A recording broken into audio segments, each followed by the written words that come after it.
본문 나훔서 1장 1절과 8절의 말씀을 통해서 두려워할 자를 두려워하라 라는 말씀의 제목으로 하나님의 말씀을 함께 나누고 또 기도하고자 합니다. 우리가 이 선지자 중에서 이 나훔 선지자에 대해서는 많이 들어본 적이 없지만 사실 이 나훔은 악인의 멸망을 예언하는 선지자라는 별명으로 잘 알려진 선지자입니다.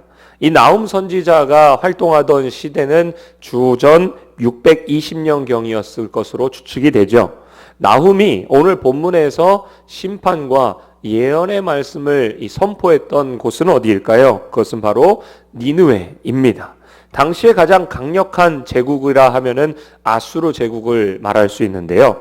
이 아수르의 수도가 바로 니느웨인 것이죠. 나훔은 바로 이 아수르의 수도 니느웨에 살고 있는 백성들을 향해서 하나님의 심판이 있을 것이다 라고 선포하게 됩니다. 그런데 니느웨 하면 우리가 다른 성경에서도 들어본 적이 있는 도시인 것을 알 수가 있죠. 바로 요나서입니다. 나훔은 이 연대적으로 요나 선지자보다 약 150년 정도 뒤의 사람입니다. 요나와 나훔은 둘 다 니느웨를 향해서 너희가 회개하지 않으면 하나님의 심판이 있을 것이다 라고 메시지를 선포합니다. 그런데요, 이 시기에 따라 이 니느웨 사람들의 반응이 달랐던 것이죠. 먼저 이 나훔 선지자 이전에 요나 선지자가 와서 하나님의 말씀을 선포했을 때, 즉 심판의 말씀을 선포했을 때 니느웨 사람들의 반응이 어땠습니까? 그들은 회개했습니다. 왕으로부터 낮은 자에 이르기까지 그들이 옷을 찢고 하나님 앞에 죄를 뒤집어 쓰고 회개했다라고 말씀이 나옵니다. 그래서 하나님이 니느웨 성을 향한 심판을 작정하셨지만 그 백성들이 회개함으로 하나님의 긍휼하심으로 그 백성들의 죄를 용서하시고 그들을 살리신 것을 보게 되죠. 그러자 그 모습을 봤던 요나 선지자가 화가 나서 하나님께 따졌던 그런 말씀이 요나서에 기록이 되어 있습니다. 그러나 회개한 후 약 100년이 지난 후에 그들은 또다시 강포함으로 하나님 앞에 죄악을 범하게 되죠. 하나님은 더 이상 니느웨 백성들의 이 죄악을 간과할 수 없는 그 마지막 때에 도달하셨음을 아시고 나훔이라는 선지자를 세워서 그 백성들을 향해 심판의 말씀을, 멸망의 말씀을 선포토록 하셨습니다. 우리가 이 성경의 예언서들을 살펴보면 이 공통점을 발견할 수 있는데요. 대부분의 예언서들을 살펴보면 하나님의 심판의 메시지가 있고 그리고 그 뒤에 구원의 약속이 있는 것을 보게 됩니다. 즉 하나님의 심판이 있을 것이다. 너희가 그러므로 회개하라. 그렇다면 하나님의 은혜와 긍휼이 있을 것이라고 하나님의 말씀이 선포되는 것이죠. 심판과 동시에 구원의 말씀이 들어 있습니다. 그러나 이 나훔서만큼은 뒤에 따르는 구원의 약속이 없습니다. 여기에는 오직 심판과 멸망의 말씀밖에 없다라는 것이죠. 왜 그럴까요? 그것은 이미 요나 선지자를 통해서 150년 전에 니느웨 백성들에게 구원의 메시지가 전파되었기 때문에 그렇습니다.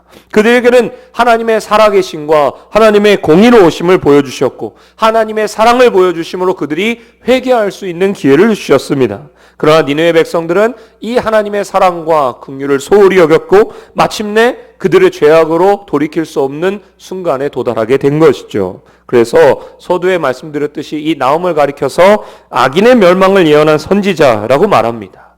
오늘 본문에는 구원의 약속은 없습니다. 구원의 시간은 이미 지나갔기 때문이죠. 사랑하는 성도 여러분, 우리 인간이, 사람이 언제까지나 회개할 수 있다라고 생각하는 것만큼 무서운 착각은 없습니다. 우리는 언제나 회개할 수 없습니다. 하나님의 성령이 역사하실 때에만 회개가 가능한 것입니다. 하나님이 우리를 긍휼히 여겨주시고 하나님이 우리를 불쌍히 여겨주시는 동안에만 우리는 회개가 가능합니다. 그러나 우리를 향한 주님의 긍휼하심과 인자하심이 끝나는 그 순간에, 성령의 역사가 우리에게 떠나는 그 순간에 어느 누구도 회개할 수조차 없습니다. 그래서 회개할 만한 때에 회개해야 하고 성령께서 역사하실 때 우리는 회개해야 될 줄로 믿습니다. 회개조차 내 마음대로 가능한 것이 아니라 오직 성령의 일하심으로 가능한 것이죠. 설교자가 강단에서 아무리 말씀을 선포하고 소리를 질러도 사람이 회개하는 것은 아닙니다. 본질적으로 회개란, 전도란 성령께서 역사하심으로 일어나는 것이기 때문에 그렇습니다. 니느웨 백성들에게 주님께서 허락하셨던 용서의 시간은 이미 지나가 버렸죠. 그들에게 남았던 것은 멸망밖에 없었고 그 나훔이 바로 멸망을 외쳤던 것입니다. 그렇다면 나훔은 어떤 사람이고 나훔이 살던 시대의 배경은 어떤 것일까요? 우리는 먼저 그것을 살펴보고자 합니다. 나훔은 스바냐 선지자, 하박국 선지자, 예레미야 선지자와 함께 동시대에 살았던 사람입니다. 그는 악인의 멸망을 예언했던 선지자였지만 동시에 하나님의 사람들에게는 위로의 말씀을 선포하는 사람이었고, 그 나훔이라는 이름의 뜻 또한 위로라는 뜻이 있습니다. 그럼 나훔서의 역사적인 배경은 어떻게 될까요? 하나님은 선지자 요나를 통해서 니느웨의 아수르의 심판의 말씀을 선포하셨지만 한때 회개의 모습을 보였던 니느웨 백성들에게 용서와 긍휼을 베푸셨습니다. 그러나 그 이후에 니느웨 백성들은 하나님 앞에 회개함으로 그들의 삶을 변화시키기는커녕 하나님 앞에 서기는커녕 점점 더 강포해지고 오만해져 갔던 것이죠. 그들은 그렇게 약 200년 동안 말 그대로 전 세계를 제패했습니다. 아수르의 영토는 그때 당시에 세계 최대의 영토였고, 그들이 점령하는 나라마다 정복지의 사람들을 비인간적으로 학대하면서 영토를 확장시켜 갔습니다. 그래서 아수르 사람하면 말 그대로 공포라고 말할 수가 있었습니다. 또한 이들이 바로 북이스라엘 왕국을 멸망시켰고 남유다마다 멸망시키려고 했으나 하나님의 천사의 심판으로 말미암아 그들이 후퇴했던 것이 성경에 기록되어 있죠. 그 당시 아수르가 얼마나 강성한 나라였는가를 이 나훔서는 세세하게 기록을 하고 있습니다. 읽진 않았지만 본문 1장 12절의 말씀을 보면 여호와께서 이같이 말씀하시기를 그들이 비록 강하고 많을지라도 반드시 멸절을 당하리니 라고 나옵니다. 여기는 우리서 아수르의 군사가 상당히 강력했다라는 것을 알 수가 있습니다.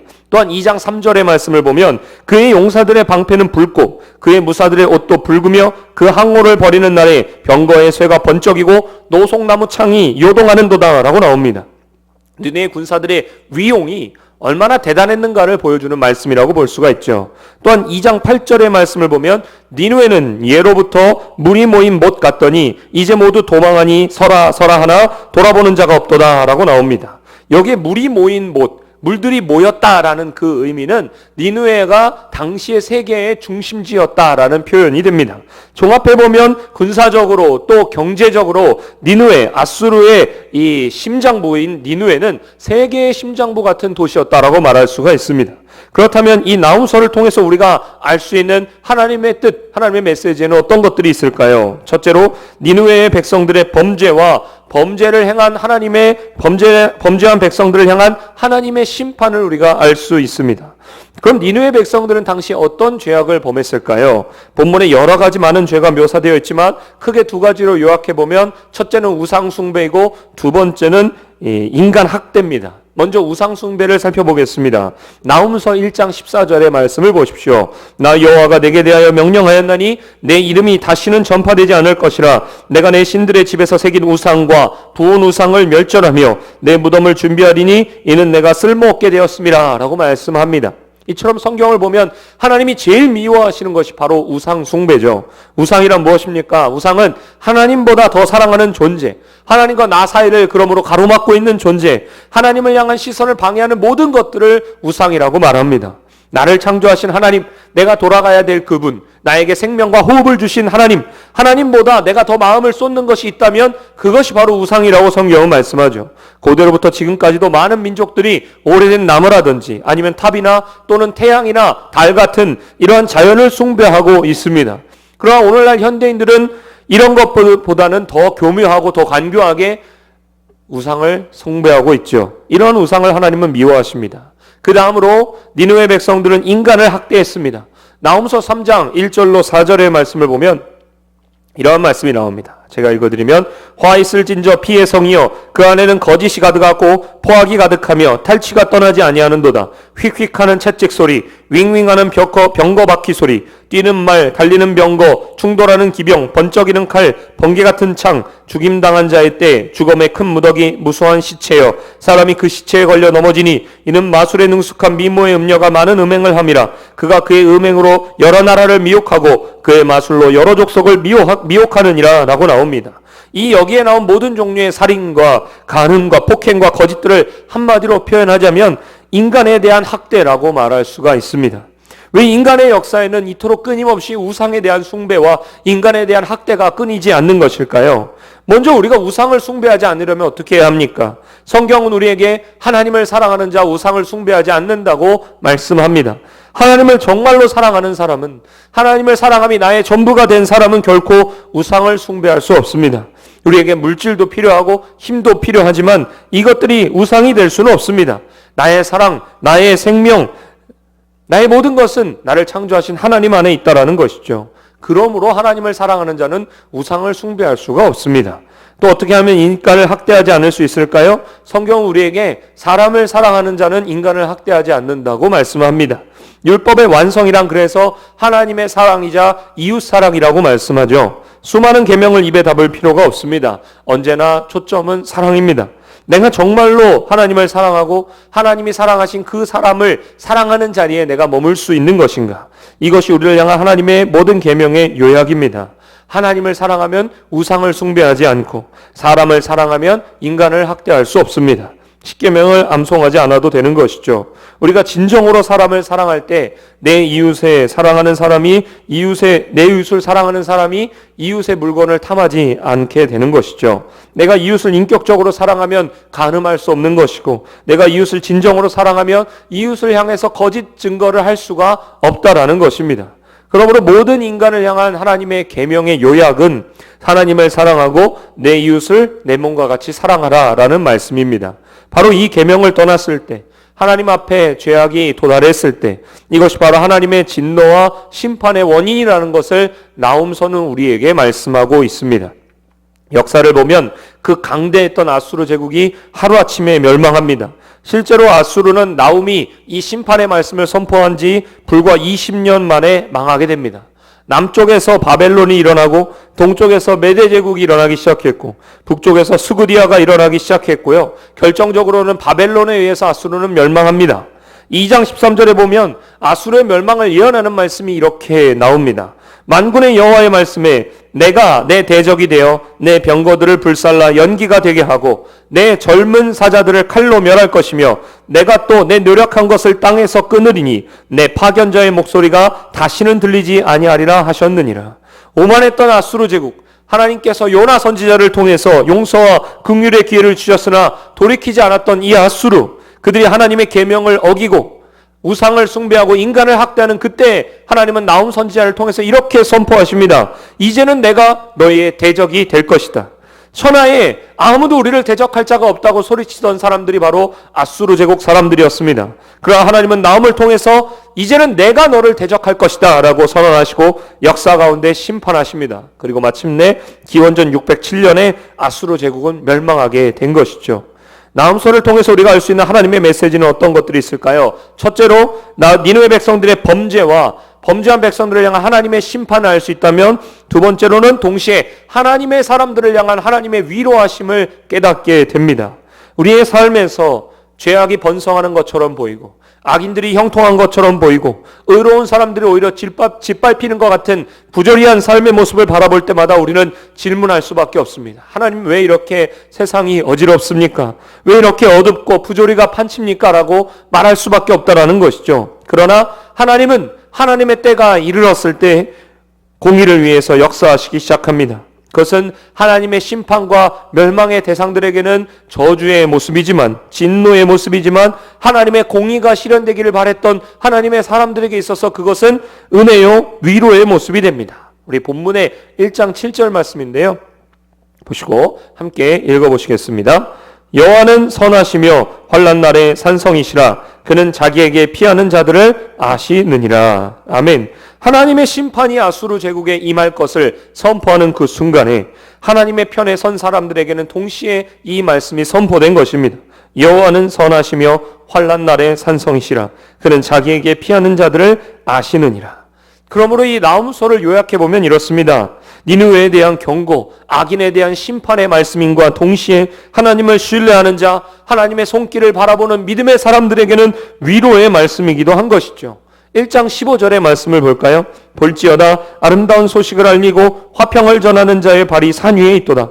유다야 내 절기를 지키고 내 서원을 갚을지어다. 악인이 진멸되었으니 그가 다시는 내 가운데로 통행하지 아니하리로다 하시니라 라고 말씀합니다. 위로의 말씀이죠. 악인들이 진멸되었다. 아름다운 소식이 전파되었다는 하나님의 위로의 말씀입니다. 그런데 이 말씀을 자세히 보면 이것은 단순한 위로와 단순한 격려가 아님을 알 수 있습니다. 그 이상의 무게를 지닌 말씀입니다. 다시 한번 1장 15절 말씀을 보실까요? 우리 함께 천천히 읽어보시겠습니다. 볼지어다 아름다운 소식을 알리고 화평을 전하는 자의 발이 산 위에 있도다. 유다야 내 절기를 지키고 내 서원을 갚을지어다. 악인이 진멸되었으니 그가 다시는 내 가운데로 통행하지 아니하리로다 하시니라. 악인의 멸망과 악인의 심판을 선포하면서 하나님은 유다 백성을 향한 이 약속의 말씀을 잊지 않으십니다.